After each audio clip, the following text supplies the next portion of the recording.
muscle that helps breathe. Anything above that diaphragm, these are the lungs that go with the heart. You should be able to, if you go far enough up on the esophagus, find the thymus gland when we're looking underneath. If we go into the abdominal cavity below that diaphragm, you got the liver, and in between the lobes of the liver there's this really dark green flat sac. That was the gallbladder. Okay, so this is a deflated gallbladder. So under that liver and gallbladder, if you pick it up, you can find the stomach. And if I move far enough up in this direction, I can find the stomach connection to the esophagus. So I should be able to find where the esophagus stops and the stomach starts. So this part right there is where that cardiac sphincter is, and this first part of the stomach is the cardiac part of the stomach. The first section of the stomach is the cardia. The main body of the stomach is the fundus, and then when it starts to dip down and come up, the harder section down here, that's the end of the stomach, that's the pylorus of the stomach. So you had the cardia of the stomach, the fundus of the stomach, and then the pylorus of the stomach. And at the very end of that stomach, right where the stomach stops and the small intestine begins, is where your pyloric sphincter is, right there.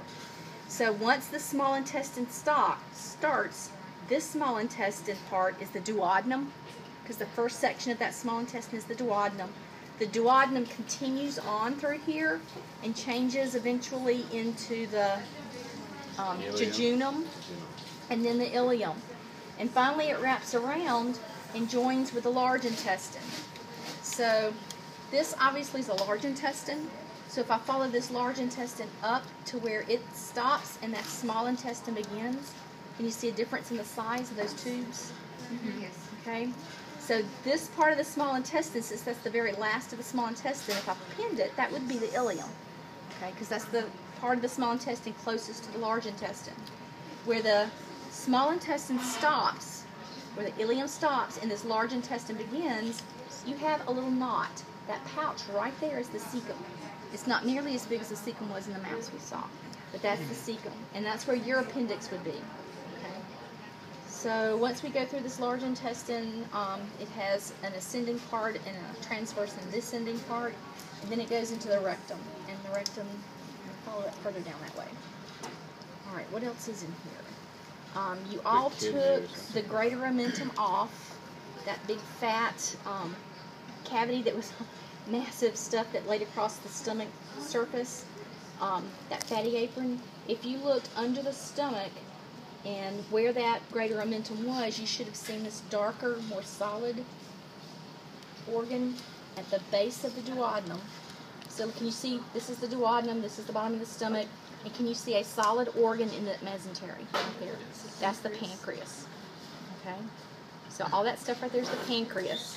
If I pick up the stomach, duodenum, and pancreas and kind of pull it over, I should be able to find the spleen.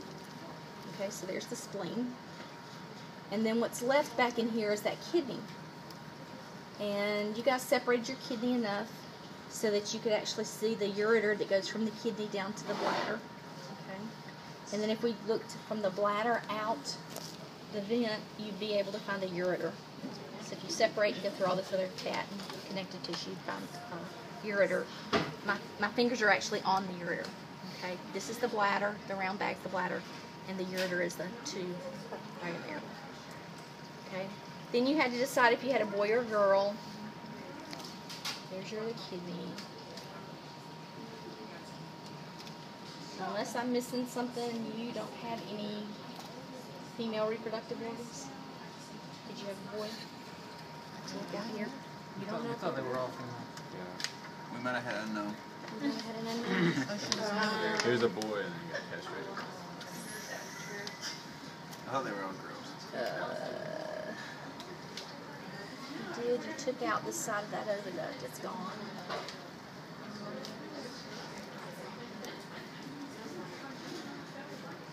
Let's see. This is it. We need to go take a video of the one over there that had, is y'all's out? Yours was the one that had the huge female reproductive tract. Y'all need to take a video of Nan's. Nan's have a super huge reproductive tract because there are kittens inside.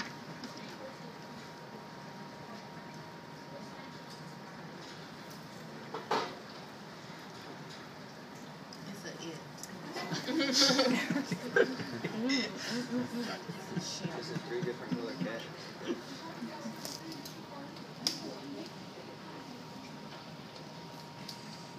Because the female root, if it's a female, there's their